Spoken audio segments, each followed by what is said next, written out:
Alright! Good morning Pilipinas and good morning world! At sa ating makababayang OFW at makababayan natin na nandito sa Pilipinas na walang sawang sumusuporta dito sa Team Mundi programa, thank you so much sa mabuhay po tayong lahat hanggat gusto natin. Well, anyways, tuloy-tuloy na po tayo sa tigbabalita dito ng mga tamang balita at sagutin ang mali information na ipapakalat ng mga fake news peddlers, ng mga anti-Marcos, lalong-lalo na doon galing sa mga DBS na mga saltik mga. Yes, dapat silang sagutin. Bakit? Kasi pag-aayaan natin sila na lagi pong naninira araw-araw kay BBM at sa Marcos sa may session sa katagalan mga akala mga paninira ay totoo yan sa mata ng ibang tao. So dapat silang sagutin kasi ang bagong Pilipinas, bawal po ang mga sinungaling. At syempre, kasama niyo pa rin si Sir Ivan, ang pinakabulol na vlogger sa balat ng YouTube, pero bibigay sa inyo ng mga totoo at mga preskong balita na kinukuha natin sa ating kapitbahay na social media. So magandang buhay sa ating lahat mga kabayan and happy Friday sa ating lahat. Okay, so before tayo mag-start mga kabayan, well syempre, as usual, i-check natin ang ating mga viewers na may maraming comment dyan sa baba sa ating comment section, ang ating pong top 5 commenters. At dito sa listahan, ang nanguna po si Ma'am Shane Sibal. Meron siyang 51 na mga comments. Nandiyan rin po si Lerma Sondita. Meron siyang 41 na mga comments. Nandiyan rin po si Lynn Gonzalez. Meron siyang 34 na mga comments. Esing Mariano. Meron siyang 13 na mga comments. And Sonia Darnayla. Meron siyang 35 lahat na mga comments. Again, thank you so much po sa ating top 5 commenters. At syempre, pasalamatan natin ating po mga silent viewer dito sa ating channel. Thank you so much. At syempre, pasalamatan rin po natin ang lahat ng mga viewers na lagi pong nag-like, lagi pong nag-shares ng ating mga videos, at doon sa ating mga viewers na nag-subscribe sa ating channel, thank you so much. At syempre, i-acknowledge natin ating po mga channel members. Nandyan si Pusong Inami, Tess Noses, Barbara Butler, Cosmo Defender, Katita Dar. Nandyan rin po si Edmond Casellejo, Samuel Membrado, and Via Bibar. Pasalamatan at mga kabayan ang nabigay sa atin ng super thanks or pang lemon ni Sir Ivan. Thank you so much kay Duna Misayas, nabigay sa atin ng 800 Japanese yen. Thank you so much. At syempre, i-greet natin ating po mga suki, mga early birds, yun ang una sa pag-comment dyan sa baba sa ating comment section. Nandyan si Marcres Hernandez from North Carolina, USA, Leonardo Astillero, Heart Gold, Antonio Perez, Rales Carlinga, Winnie Angeles. Nandyan rin po si Carmila Salinga, Joey Montero, Joanna Navalta from California.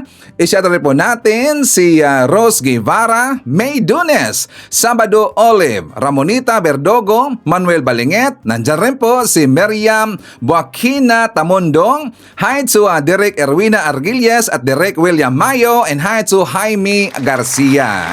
At syempre, i-greet natin at saka shoutout po ating mga pinalangga na mga legends, mga senior citizen. Hello po, kumusta po ang lahat? At syempre, i-greet natin ng happy birthday ang lahat ng mga viewers na nag-celebrate ng kanilang birthday ngayong araw. Happy birthday! Okay, so kumusta ang lahat mga kabayan? How are you today? Okay, so kahapon wala na naman po si Ivan.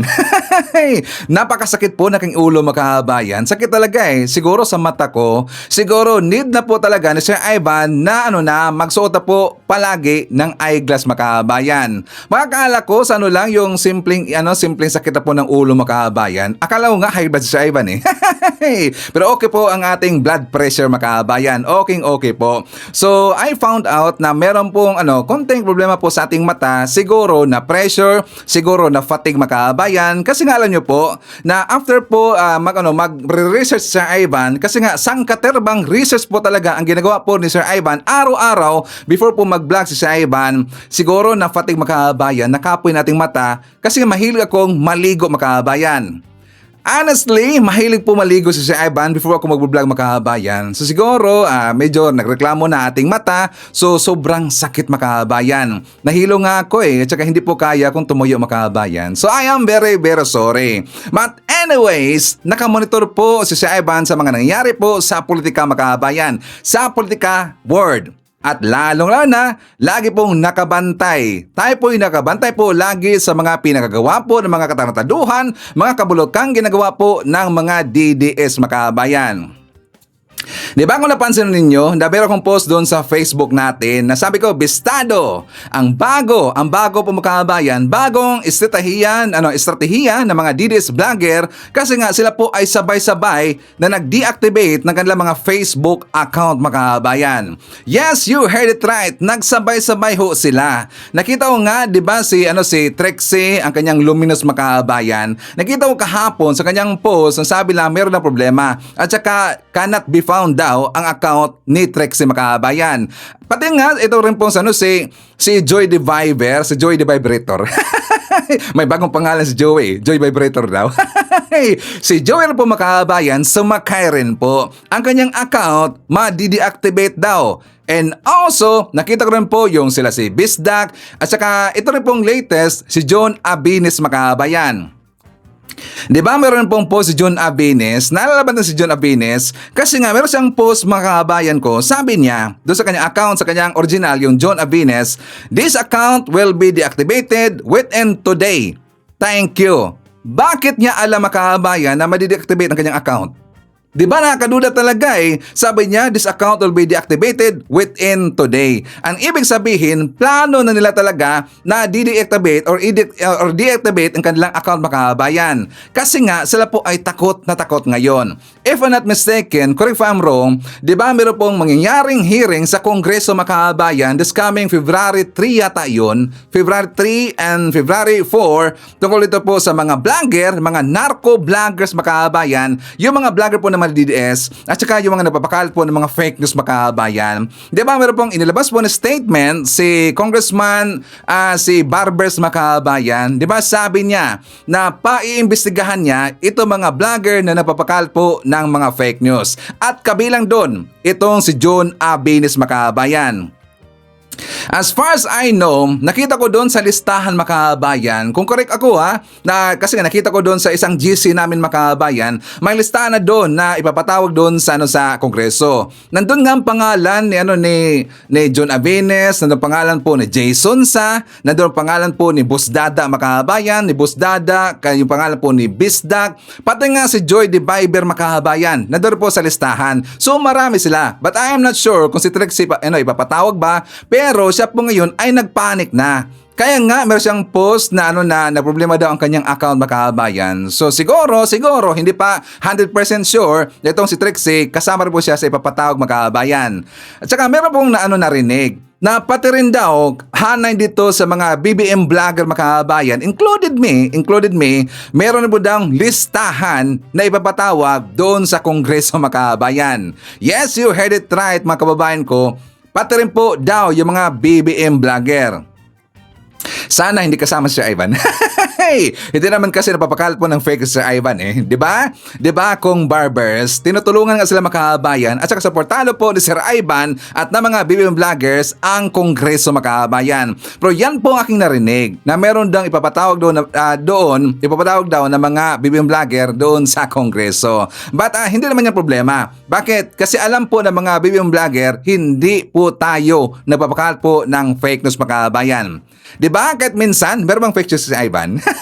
DDS, meron bang fake news sa Sir Ivan? Diba? Wala. Ang mahilig po magpakalat po ng fake news, yung mga kalyado nyo, yung mga DDS vlogger, yung mga anti-Marcos, yung mga gonggong na mga vlogger nyo na lagi kayong binubulag at sa ginagawa pong oto-oto. Diba? Sila po yung ipapatawag makabayan. So anyways, balik tayo dito po kay John Abinis makabayan ko kung bakit niya dini-activate ang kanyang account. Kasi aside pa ho doon, na 'di ba siya po ay kakasuhan po ni General Torre mga kabayan. Naalala ba natin, yung sila po ay napapakalat sila na si General Torre daw ay na-ospital mga kabayan. Naalala ba natin 'yan? That is almost 2 weeks ago yata 'yon. 'Di ba si General Torre, meron kumalat po na picture na siya daw ay na-ospital mga kabayan. Itong si John Abines, isa siya sa nagpakalat nun mga kabayan. Ang pinaka-main na nagpakalat nun. Kasi nga, di ba, ang nailagay niya doon sa kanyang post mga kabayan, John Abines, isinugod daw sa ospital si General Nicolas Torre. Ano kaya sakit niya? Mukhang malala. Padalhan kaya siya ng bulaklak ng Malacanang o baka QOGC pa ang mauna mag-pray para sa kanya at magpadala ng bulaklak. Ang buhay ay parang gulong. Minsan nasa itaas tayo, minsan nasa ibaba, kaya mas okay magpakumbaba at rumispeto sa kapwa, di ba General Nicolas Torre? At yan rin po'y sinugundahan ni Jason sa makabayan. O di ba mga sinungaling? Yung mga kalyado po ng QOGC makabayan, mga sinungaling talaga eh. So yan po yung sinugundahan po ni Jason sa makabayan. So grabe itong kay Jason sa kasi sabi niya, nagsugo na daw yung gaba makabayan. Nag-umpisa na daw yung karma kay General Torre. Nagsimula ng magbaba ng kaparusahan ang ama sa mga taong umabuso sa kapangyarihan at magmalabis sa mga inosenteng religious missionary ng QOGC. Isinugod sa pagamutan ang isa sa mga namumuno o namuno sa paggubgob ng religious compound ng Kingdom of Jesus Christ. Those who live in the tower of power shall one day fall to the ground. Ang picture na ipinakita niya dyan makabayan, mukha ni General Torre. Ngayon, dahil nalaman niya na siya po ay isa dito sa kakasuhan po ni General Torre, siya ay nag-post makabayan. Sabi niya, so ang sabi po ni Jason sa yung fake news peddlers na taga SMNI makabayan at saka ang kanyang sweldo 1 million pesos. Sabi dito, wala kang karapatang magalit sa post ng isang tao kung hindi ka naman pinangalanan ng makabayan. Huwag daw magalit si General Torre huwag daw magalit sa post ng isang tao kung hindi ka naman pinangalanan. Kung natamaan ka, problema mo na yun. Tima ang post niya makahabayan, klarong-klaro naman kung sino yung pinatatamaan, 'di ba? Kung sino doon ang kanyang pinatutungkulan. Klaro naman nun eh, 'di ba? Nandun po ang mukha ni General Torre makabayan. So kaya nga yan po ginamit po ng mga gugong po ng mga followers nila, yung sa Tops Coalition.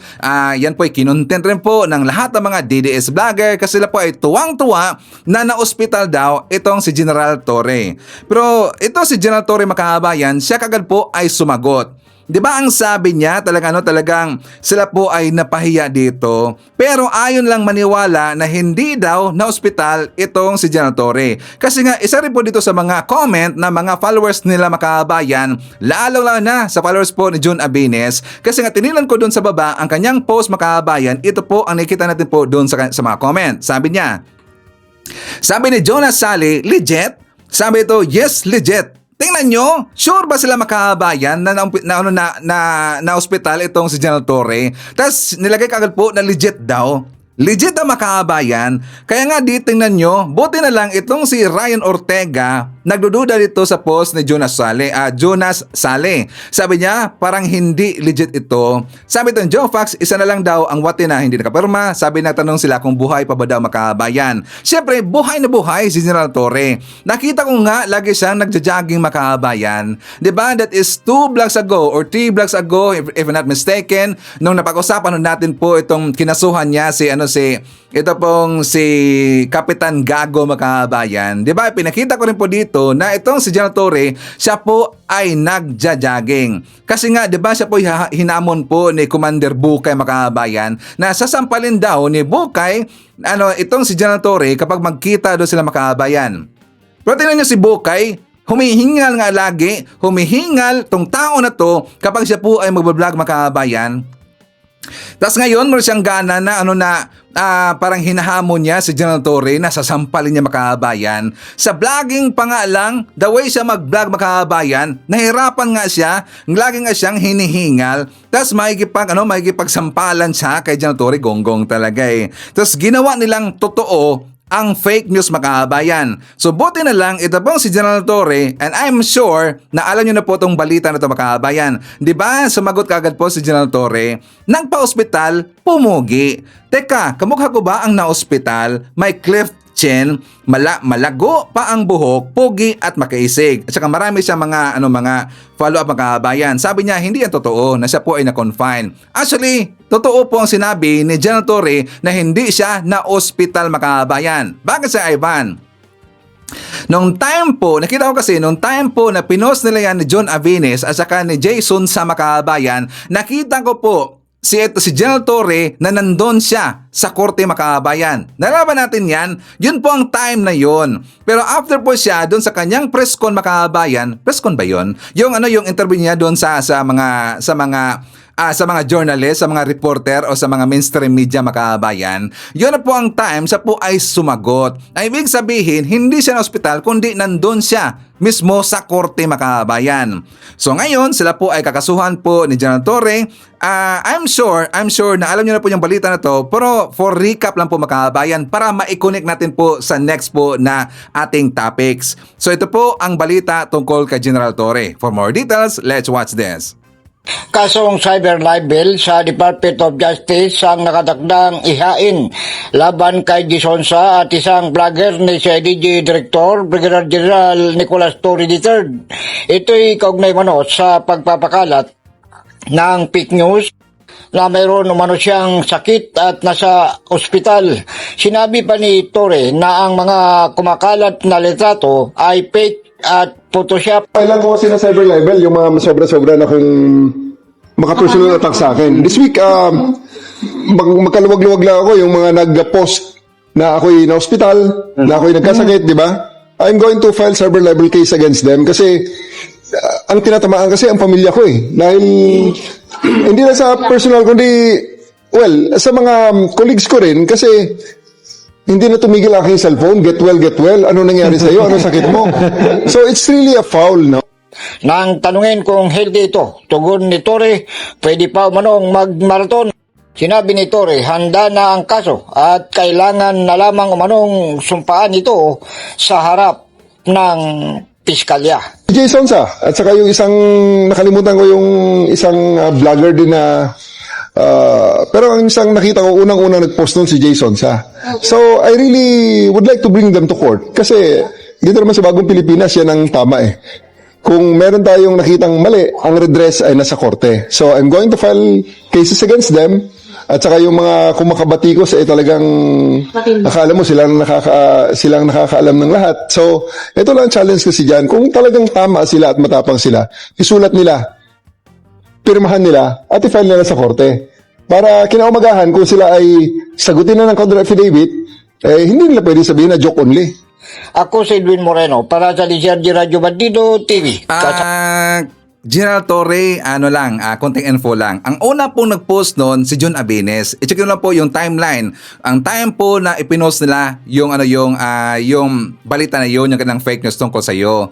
Actually, ang una po nag-post yan si John Avines, hindi po si Jason Sa. And after that, finalo-upan lang po ni Jason Sa. Pero alam mo natin po, either way makabayan, the same pa rin po yan kasi nga sila po ang napakal po ng fake news. Kung sino mang nauna sa kanilang dalawa. Pero sila pong dalawa ang kakasuhan po ni Jason sa makabayan. Ngayon, speaking of John Avines, meron pong problema si John makabayan. Naalaban natin yung GAA, yung 2025 National Budget makabayan. Yung naging batas na, yung pinirmahan po ni PBBM, yung GAA. Diba malaking issue yan? After po doon sa podcast ni Basti Duterte na meron pong ipinakita itong si Kong Ungab makabayan doon po kay Digong tungkol doon sa bicameral report na merong mga blank items makabayan sa dokumento. Di ba binigay niya doon doon kay Digong. After po si Digong atatatat po na maninira po kay PBBM kasi nga siyempre target talaga nila na matatanggal po sa pesto si PBBM para ma-impeach daw makabayan. Di ba atat na atat talaga itong si Digong. Buti na lang siya po ay sinumpalbal po ni PBBM makabayan at ang dami talaga pong napahiya ng mga DDS supporter na napahiya itong si Digong kasi nga tinawag siya ni PBBM na he is a liar makabayan. Well, totoo naman talaga, si Digong, siya po ay napaka-liar makabayan. Binigyan lang siya, pinakain na siya ng itats ni Kong Ungab, kinain po yung itats makabayan. At saka yung itats ng kinain po ni Digong, gusto niyang ipang bato po sa gobyerno natin makabayan. So yun po ang nangyari.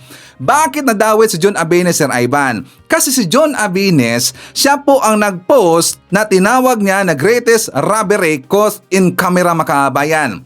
'Di ba? I am sure nakita niyo na po yung post si John Abines kasi yan po ay nag-viral makabayan. 'Di ba? Sabi pa ni John Abines, the greatest robbery ever caught on camera. Tapos meron siya inilagay po na picture po ni PBBM, yung during po sa pagpirma niya sa budget makabayan, sa national budget. Tapos nandun po yung mga congressman, nandun po yung mga senador, at saka nilagyan niya ng caption, the greatest robbery ever caught on camera. Sabi dito sa kanyang caption o sa kanyang text makabayan, sa kanyang context, President Marcos Jr. can now be officially labeled as the greatest theft who ever lived. Abay grabe, greatest theft na kaagad makahabayan. Pinirmahan lang, nagawang batas lang yung budget ng ating gobyerno. Greatest theft na kaagad makahabayan. Nag-umpisa na ba yung budget? Nirelease na ba ng taga DBM yung budget makahabayan? Gonggong talaga eh. Nilabel niya as the greatest theft who ever lived. Along with his co-conspirators, he was caught on the act of stealing money by issuing a blank check for themselves at the cost of taxpayers makabayan. Ito ang sabi niya, hidden in the 2022 or 222 pages of 2025 General Appropriations Act or GAA, where at least 10 pages with blank spaces where the amount of budget were supposed to be written. So, ang kanyang post makabayan, yan po ay kanyang tinanggal kaagad. Tinanggal yan, pero yan po ay nag-viral makabayan. Kasi syempre, yung mga DDS, naghahanap kasi sila na pwedeng ikakapanira dito kay BBM. Ngayon, nakahanap sila sa post po ni John Abines tungkol doon sa sinabi po ni Digong at saka ni Kong Ungab makabayan. Tingnan nyo ang ginamit po ni text. Tingnan yung ginamit po na context ni John Abines makabayan, greatest robbery ever caught on camera.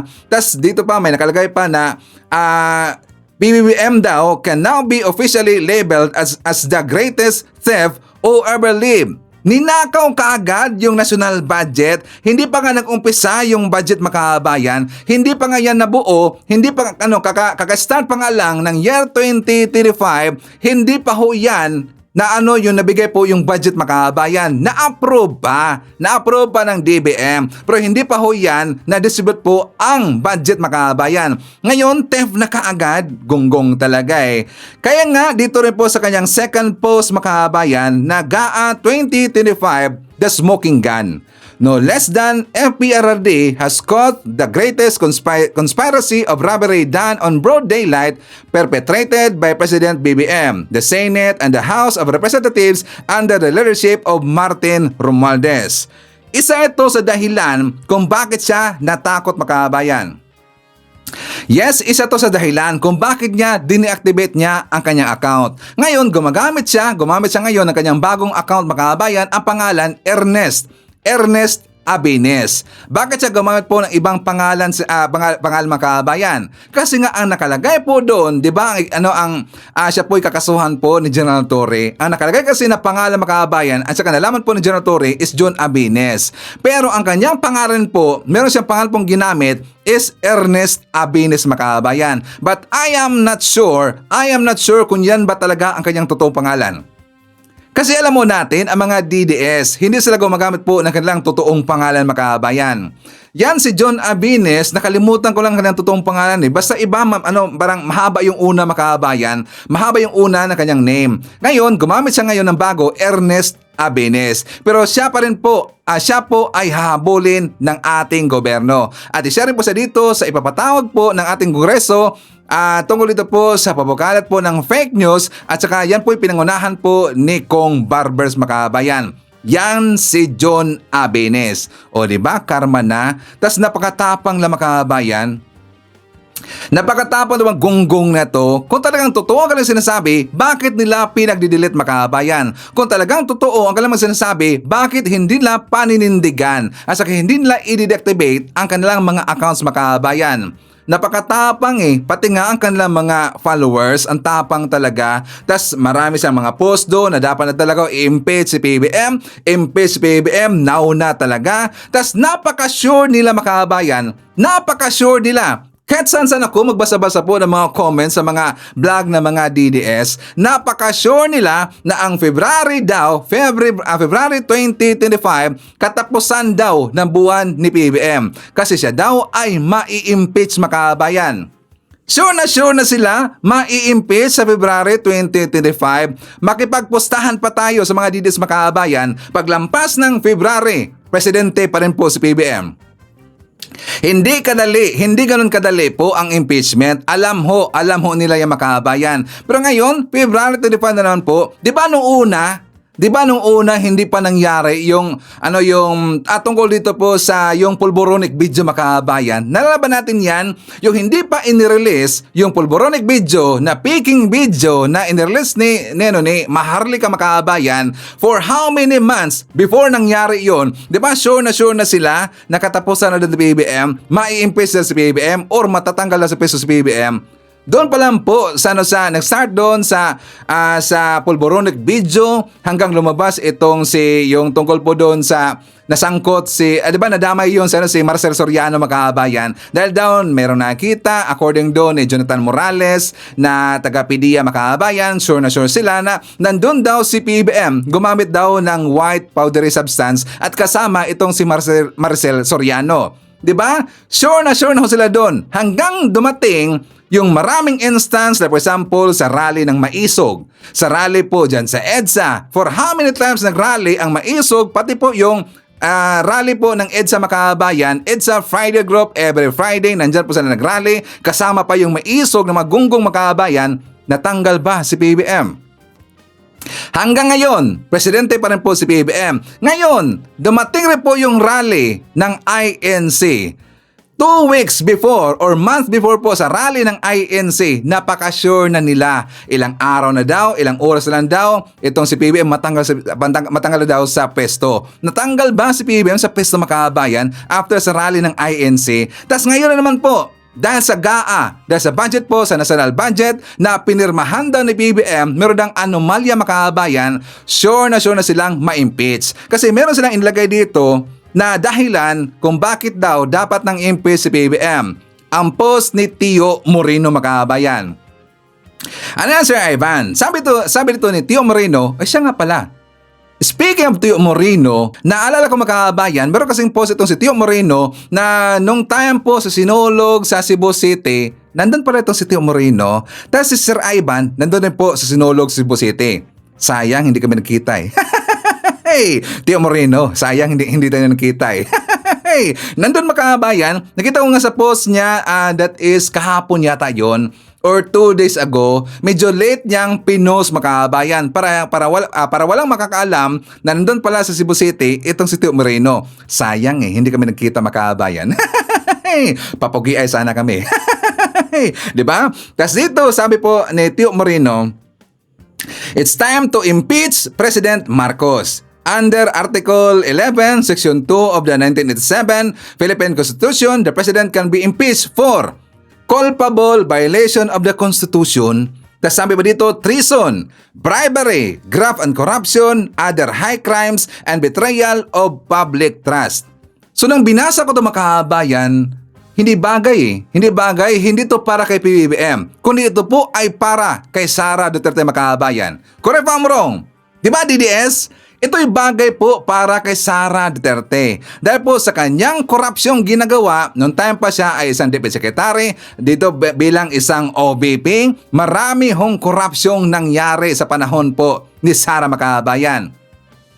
Diba? Doon pa nga lang sa DepEd hanggang dito po sa OBP mga kabayan, ang kanyang confidential funds, nahirapan nga siyang sagutin yon at ayaw niyang sagutin mga kabayan. At kapag siya po ay at tatanungin tungkol po sa confidential funds, umiinit kagad ang kanyang ulo at siya po ay naging brati nila mga kabayan. Parang parang may saltek sa utak talaga parang wala sa katinuan mga kabayan. Sa kanyang mga press con pa nga lang, parang wala sa katinuan So kung ito ay para kay Sara Duterte, culpable violation of the Constitution, treason, bribery, graft and corruption, other high crimes and betrayal of public trust, may kulang yan, Tio Moreno.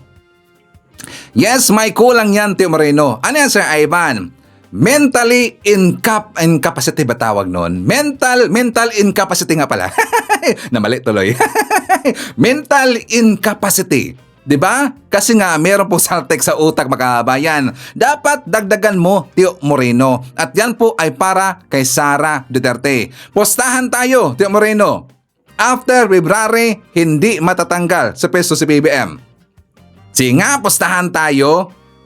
O, 'di ba, DDS? Magunggong talaga mga fake news speedless mga kabayan. Tapos ngayon dito, tingnan nyo, pinapaasa nila kala mga followers. Tapos maglalagay ka agad na dapat daw i-impeach na si PBM. It's time to impeach President Bongbong Marcos. Saka tingnan nyo mga post nila mga kabayan. Sabi dito ni Kaka, first question, who will initiate the impeachment process? Nagtanong siya kung sino daw yung unang mag-initiate ng impeachment process mga kabayan. So dapat si Tio Moreno kasi siya po ang nag-post mga kabayan. Bakit ayaw mag-first move, mag-process po ng impeachment case dito kay PBM, itong si Tio Moreno mga kabayan. Isamantalang siya po ang napapakalat nito. Diba? Sakto ba tayo? Sakto ba ang analysis ni Ivan? Dapat ang una ito mag-file itong si Tio Moreno. Sabi ba ito, yes daw to BBM impeachment, impeach BBM now. Sabi dito, he can't defend it because suspend this or review the BICAM and even voted other, iba-iba na yung sinabi mga kabayan. So tingnan nyo, gusto lang ma-impeach si PBM. Ang dapat ma-impeach dito, itong si Sara Duterte kasi wala siyang kwenta at hindi siya dapat pamarisan po mga kabayan. Hindi siya karapat-dapat na mamuno sa ating gobyerno, lalo na sa bansang Pilipinas. Kasi nakakahiya itong si Sara Duterte. O diba, Tio Moreno? Nakakahiya yung gunggong na yon. At saka hindi na siya qualified na humawak po ng kahit anong posisyon dyan sa ating gobyerno. Kasi nga, malalagay po sa peligro, malalagay po sa problema. Malaking problema ang kakaharapin po ng Pilipinas kapag si Sara ay maging presidente, mga kababayan. Correct or wrong, DDS? Diba? So before tayo mag-jump po sa ating next topic mga kabayan at saka mag-proceed doon sa mga syempre mainit pa rin po na mga issue, i-shoutout natin. Nandyan po kasama natin si Erwin Sinoren, Daniel Siplon, Flaviana Avila, nandyan rin po si Maria Mida Siplon, Lolita Lopez, Mary Luna Yurag, Virgilio Benitez, nandyan rin po si Rino Rivera, Dennis Fernandez, Merna Fernandez, nandyan rin po si Suto, Haitsu Ninita Floro, Emmy Mapalat, Erika Mapagmahal, hi to Rodmark Asuncion, and hi to Lucrecia Candido. Okay, so mga kababayan ko, siyempre before tayo babalik dun sa mga mainit na issue, good news muna tayo para malaman po ng mga DDS, na mga anti-Marcos, mga gunggong na mga nandito, na mga haters natin, na meron pong tinatrabaho po ang ating gobyerno, lalong-lalo na si PBM. For more details, let's watch this. Pinatututukan ni Pangulong Ferdinand R. Marcos Jr. sa mga ahensya ng gobyerno at stakeholders ang pagpapalakas pa ng semiconductor at electronics industry sa bansa. Sa kanyang unang pulong, kasama ang Private Sector Advisory Council, Education and Job Sector Group, binigyan din ng Pangulo ang benepisyo ng naturang mga sektor sa paglago ng ekonomiya. Ayon sa Pangulo, kailangang maitulak ang naturang industriya dahil sa pwedeng kitain ng bansa na kahilintulad ng kinikita sa pag-e-export ng mga produkto. Panahon na rin aniya para matutukan ito sa pamamagitan ng pakikipagtulungan sa mga industriya para malaman kung papaano pa mapapalakas ang semiconductor industry. Pangulong Ferdinand R. Marcos Jr. hinikayat ang Tesla na mag-manufacture ng electric vehicles dito sa ating bansa. Ito po'y kasunod na rin ng mga inisyatiba ng Pilipinas sa pag-adopt ng Sustainable Development Transport System sa pamamagitan ng pagbabawas ng carbon emission.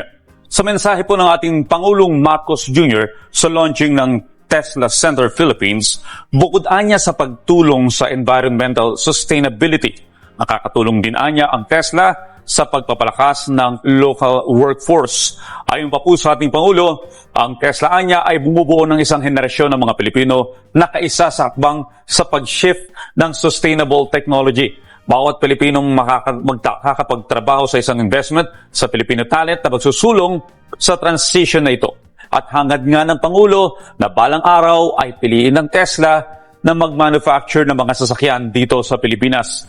Kung ating pong maaalala ay noong Setyembre ay pinasinayaan ang state-of-the-art facility na nagpo-produce ng advanced iron phosphate batteries na kailangan para sa electric vehicles manufacturing. Positibo naman po si Pangulong Marcos Jr. na marami pang kumpanya ang sasamantalahin ng oportunidad na mas palakasin pa ang sektor na ito sa mga susunod na taon. Pinaging din po ni Pangulong Marcos Jr. na ang pagpasok po ng Tesla sa bansa ay mas makakahikayat pa ng local innovation at iba pang investments sa EV sector. Sa parte naman po ng pamahalaan, nag-adapt na niyang kasalukuyang administrasyon ng mga polisiya at strategic measures na sumasalamin sa commitment ng pamahalaan na mas palakasin ang sustainable transportation habang tinutugunan rin ang pangailangan po ng mga Filipino commuters. Kabilang na aniya rito ang Tax Reform for Acceleration and Inclusion, the TRAIN Act, na nagtatanggal sa excise taxes sa battery ng electric vehicles. Nariyan din ang Electric Vehicle Industry Development Act o EVIDA na nag-o-offer ng duty-free importation para sa charging stations na nagpapababa ng user fees para sa EV owners at binibigyan prioridad ang registration at traffic privileges. Teknolohiyang gawang Mindoreño, umaambag po sa produksyon ng mga magasaka sa bansa. Umaambag na sa produksyon ng palay sa bansa ang teknolohiya na ginawa ng isang Mindoreño. Ang teknolohiya na ito ay tinatawag na Palatak Palay Seeder na sinusuportahan naman ng ahensya ng Department of Science and Technology. Ang Palatak Palay Seeder na imbensyon ni Engineer Delfin C. Cuevas Jr., tubong Bungabong Oriental Mindoro ay inaasahan na magiging malaki ang potensyal sa pagpapalakas ng produksyon ng palay hindi lamang sa lalawigan kung hindi pati na rin sa buong bansa. Ito ay isang makabagong teknolohiya na may layunin na magtanim ng mga binhi ng direkta sa lupa habang tinitiyak ang pantay-pantay na dami ng binhi na inilalagay sa bawat butas sa magkakatulad na distansya. Ang kagandahan po sa Palatak Palay Seeder, ito po ay manually operated or kayang hilahin lang ng isang tao. So napakagaan po nito, ito po ay 17 kilos lang at gawa po ito sa matitibay na or quality na materials. Sinabi ni Zaldi Gawad, Senior Science Specialist ng DOST Oriental Mindoro, na nasa 20 probinsya na sa bansa ang tumatangkilik at gumagamit ng naturang aparato. Binigyan diin naman ni DOST Oriental Mindoro Provincial Director Jesse Pinen na ang teknolohiyang sinuportahan ng kanilang ahensya ay ginawa para makatulong sa mga magsasaka dahil sa paglaki ng gasto sa pagpoproduce ng mga dekalidad na palay sa bansa. Inaasahan na ang Palatak Palay Seeder ay tatangkilikin sa iba pang mga probinsya sa buong bansa. At sa pamamagitan nito, magkakaroon ng realisasyon ang hangarin ni Pangulong Ferdinand R. Marcos Jr. na gawing 20 pesos kada kilo ang bigas sa merkado. Password-free na public Wi-Fi sa mga pampublikong lugar sa buong Pilipinas, inaasang mas lalawak pa. Hindi matapos i-triple ang pondo para sa naturang programa ngayong taon. Kasalukuyang sumasailalim sa kanilang on-the-job training sa Barangay Hall ng Tandang Sora sa Quezon City ang grade 12 students na sina Jara, Rafael at Carl. Ilan sa kanilang task ang encoding, pagsasaayos ng mga mahahalagang dokumento at pagre-research.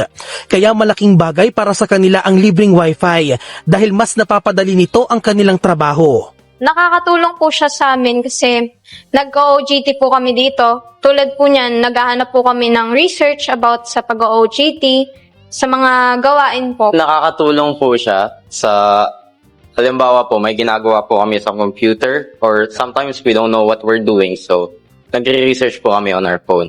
Bukod kasi sa Barangay Hall ay nakagagamit din daw sila ng libreng wifi sa ilan pang pampublikong lugar at pasyalan. I'd like to say thank you because it's really helpful po during OJT and other working hours. Maraming salamat po, government, sa free wifi nyo. At sana po magamit pa namin ito mas matagal.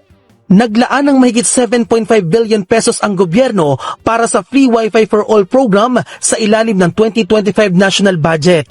Ayon sa isang mambabatas, triple ang halaga nito sa mga naunang pondo na inilagak para sa programa. Ito ang gagamitin para sa pagpapalawig ng password-free public internet hotspots sa buong Pilipinas. Ilalaan din ang karagdagang pondo para sa pagtatayo ng higit 50,000 public Wi-Fi hotspots, lalo tigit sa mga itinuturing na geographically isolated and disadvantaged areas o GIDAS. So to all my fellow public servants, my challenge to you is to spread these initiatives to all corners of the Philippines, especially to those who remain without access to the internet. Makatutulong din ang naturang free Wi-Fi hotspots para mapabuti ang public access sa online learning at distance education. Target din itong maabot ang ating mga kababayan na naninirahan sa mga rural community na magkaroon ng access sa mahalagang online resources gaya ng government skills training and services at matulungan silang makahanap ng trabaho at mapagkakakitaan.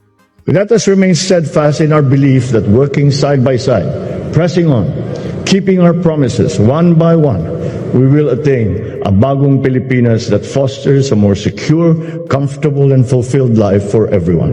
Batay sa December 2024 Global Speed Test Index report ng Ookla, lumalabas na 36.36 megabits per second ang average mobile internet speed sa Pilipinas.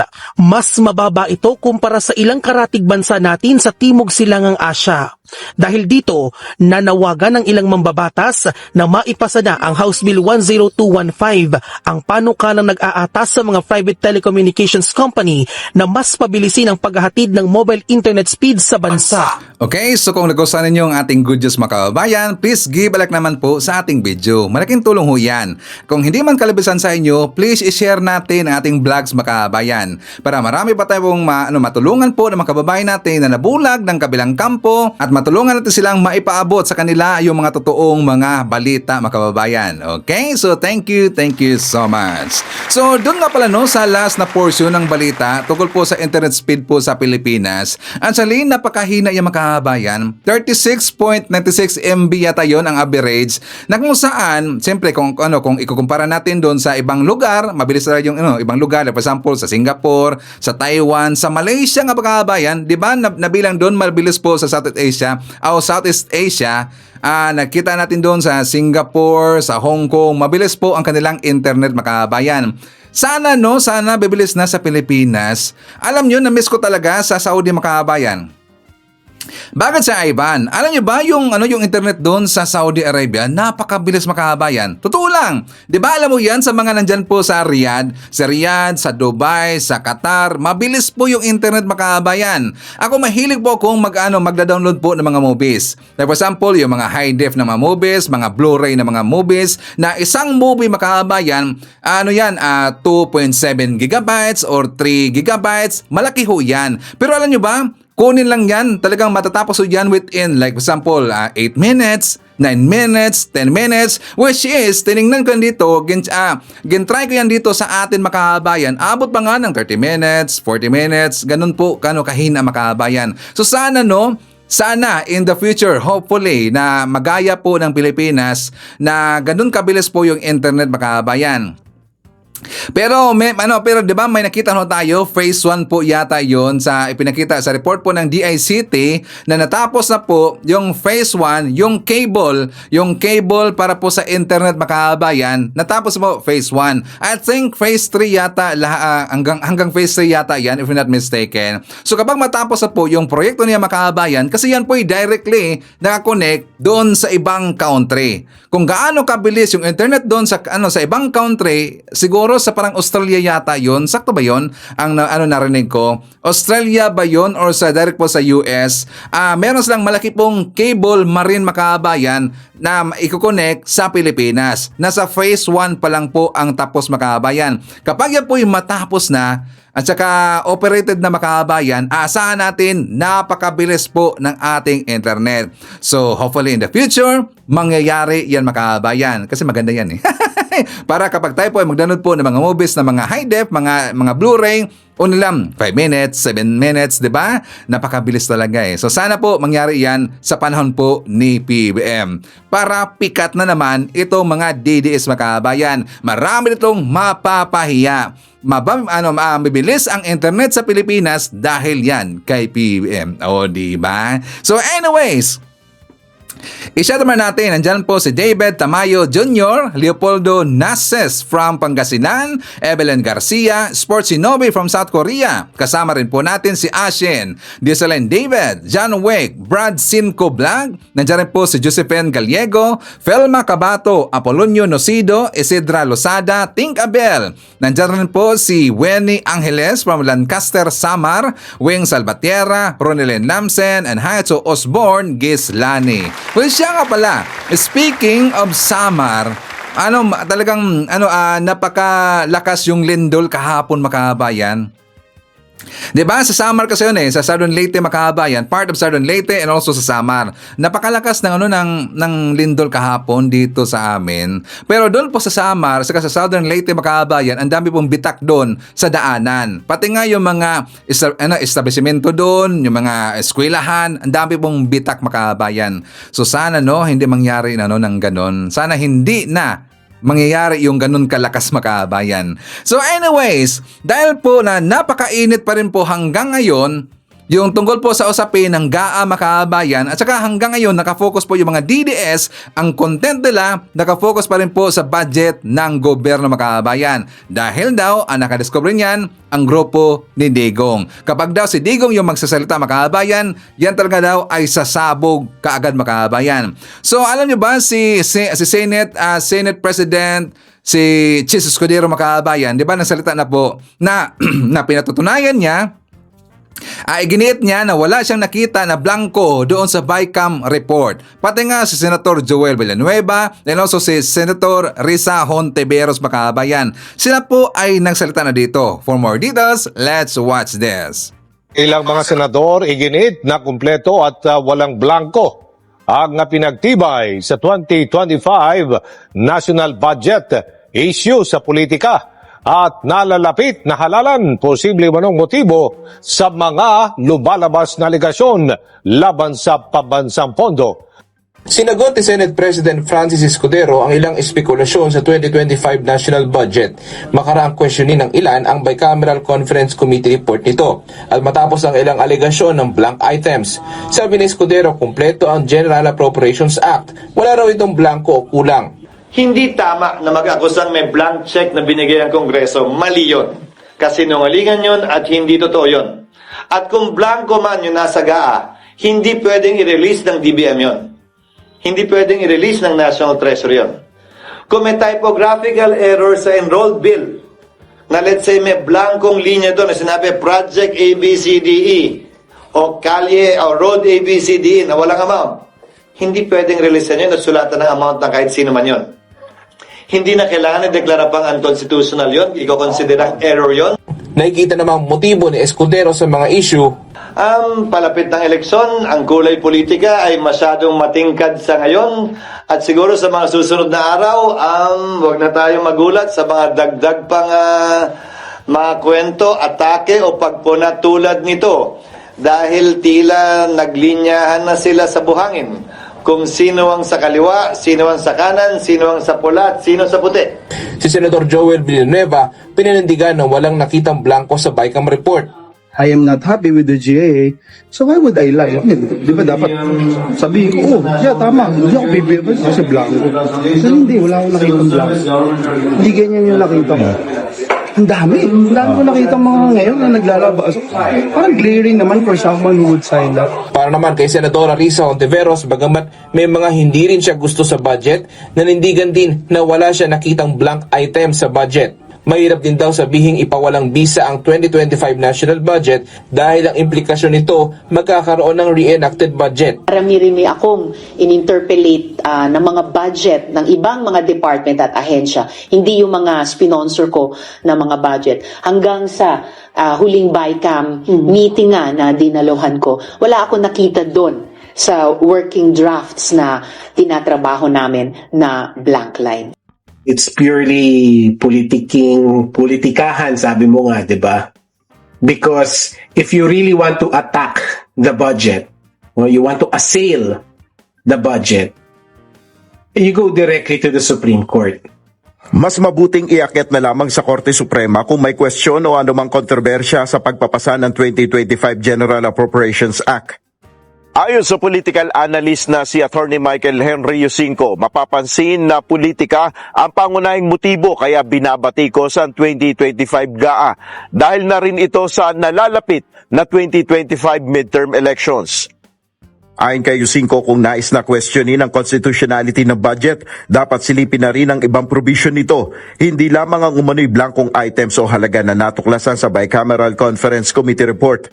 Kung gusto mong batikusin talaga, yung totoong batikusin yung administration, particularly the budget law, then you look at the infirmities, the real infirmities nung mga unprogrammed funds. That's where you go because those are the real issues that this budget has. Malaking question rin anya kung totoong may mga blankong items o halaga na nakita sa BICAM report. Kaya ridiculous yung blanks, Nel, kasi pagkagaling doon sa mga chambers, sa Senado, House and Senate, dapat buo na yung budget eh. Kasi dumaan na sa proseso eh. So dapat pagpasok sa BICAM, wala na dapat blanks. Ang meron lang, siguro highlights. Ano yung mga conflicts para yun yung re-resolvahan. Hindi lang pamumulitika makabayan. Di ba sabi niya, politiking daw yung issue na to. Hindi lang politika, kundi meron pong demolition job makabayan. Yan po ang right word na dapat gagamitin natin. Demolition job ang strategy nitong ginamit ng mga DDS makabayan. Well, noon pa man talaga, di ba? Noon pa makabayan, talagang nandyan po sa kanilang utak, nandyan po sa kanilang plano ang demolition job makabayan. Kasi nga gusto nila maupo kaagad-agad on instant yung kanilang manok na si Sara Duterte. Gusto nila instant makabayan na maupo kaagad. Bakit? Kasi gusto nila magkakaroon sila dito po ng posisyon dyan sa Malacanang makabayan, dyan po sa gobyerno natin. Kasi daw, sabi nila, sila daw ay, ang tawag daw may ginamit niya term itong si Texas makabayan. Sila po nga pala ay gutom na makabayan. Diba? Dahil sila ngayon ay gutom. Pero kung napapansin natin, diba, alam mo natin na ginagamit nila yung mga oto-oto po ng mga kababayan natin. I'm sorry for the word, no? Pero marami talaga po mga oto-oto na mga naoto dito sa mga DDS makabayan. Sila ay nagpo-post dyan sa kanilang Facebook account, mga DDS, makinig. Sila po ay nagpo-post dyan sa Facebook account nila, tas ginagamit nila yung taong bayan, kawawa ng ang taong bayan, marami nang nalugmog dito sa problema, marami nang walang makain, marami nang naghihirap ngayon, hindi na makabili ng bigas kasi nga nagmahal na makabayan. Pero alam niyo ba DDS, nag-post sila, nandun ho sila sa Starbucks. Nandun ho sila sa mga mamahalin po na mga kainan, mga kapihan, kung saan man yan na mga establishmentong mamahalin. Nandun sila nag-post. Tapos ngayon may gana silang sasabihin na maraming naghihirap ngayon, marami nang hindi makabili ngayon ng bigas kasi daw mahal. Pero tingnan nyo, ang kalang kape, 145, 175 pesos. Tapos magkaano po ang bigas makabayan? Diba? Maganda ngayon, meron ng 38 pesos, merong 35 pesos, okay na ho yan. Maganda pong klase makabayan. Tas ang kanilang kape, tag 175 pesos. Iisipin yan mga DDS, kaya po ay inuto nila. Nag-post sila sa kanilang account, nag-vlog sila sa kanilang YouTube, nag-post sila sa kanilang Facebook account na puro lang paninira sa gobyerno, pero sila po ay nag-post, nandun sila sa mga mamahalin na mga establishmento. O, diba? Gonggong talaga. How ironic. Mga fake news peddlers kasi. Ang nakakawad ng makabay, no? At saka nakakalungkot. Marami kasi nautot mga DDS eh. At saka nagkakaisa sila ngayon. Napansin nyo ba? Yung tingnan mo yung mga for example kay Banat Bay. Si Banat Bay, si Coach Oli, itong si Bisdakeros or si Bisdak. 'Di ba lumalakas sila ngayon makahabayan? Napansin ba natin? Itong si Banat Bay, every vlog niya makahabayan, every upload niya, Pinakamababa na na views niya is 200,000. Nalampasan na nga niya itong si Hitad Makahabayan kasi nga si Hitad kapag siya mabablog ngayon bumaba yung yung engagement ngayon ni Hitad Makahabayan nasa 80,000, 90,000, 70 na kung saan noon itong si Hitad Makahabayan kapag siya po ay mag-vlog, every vlog niya pinakamababa po na views is 180,000 na 200,000, ganun po. Pero nabaliktad na ngayon. Ang lumakas ngayon Makahabayan, ito pong si Banat Bay. Bakit? Pinalalakas ngayon ng mga DDS supporter, ng mga Duterte supporter, ng mga Quiboloy supporter, itong si Banat Bay. Kasi ito po yung paghahanda Makahabayan sa darating po na eleksyon. Sana ako po yung nakikiusap sa inyo mga minamahal po natin ng mga viewers na sana gayahin natin, sana palakasin natin ang lahat ng mga pro-admin vlogger, ang mga BBM vlogger para makadepensa tayo Makahabayan at saka ma-amplify natin ng husto ang ating ipaabot doon sa mga taong nauto na Makahabayan. Sana palalakasin natin ang mga pro-admin vlogger. Kasi yan po ang ginawa ng mga DDS Makahabayan. Obserbahan nyo lang po. Tingnan nyo po yun, ngayon si KPL, di ba? Lumalakas sila ngayon. Tingnan nyo si KPL, every vlog niya Makahabayan, every live niya, 100,000 plus, 200,000. Kasi nga ito'y paghahanda po sa darating po na eleksyon Makahabayan. So sana gayahin natin. Okay ba? So anyways, ipakita ko rin po sa inyo ang vlog po ni Mike Abe Makahabayan. For more details, let's watch this. Halos lahat ng senador, hindi ko sinabing lahat, halos lahat ng senador, pati si Senate President Escudero, ay nagpapahayag na walang blank item dyan po sa 2025 budget.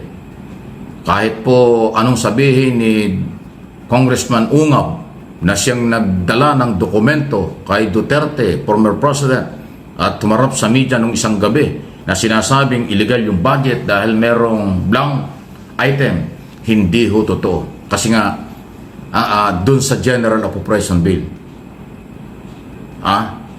lumalabas, draft lang yan. Committee report yan. Hindi yan yung pinirmahan ng Pangulo. Okay?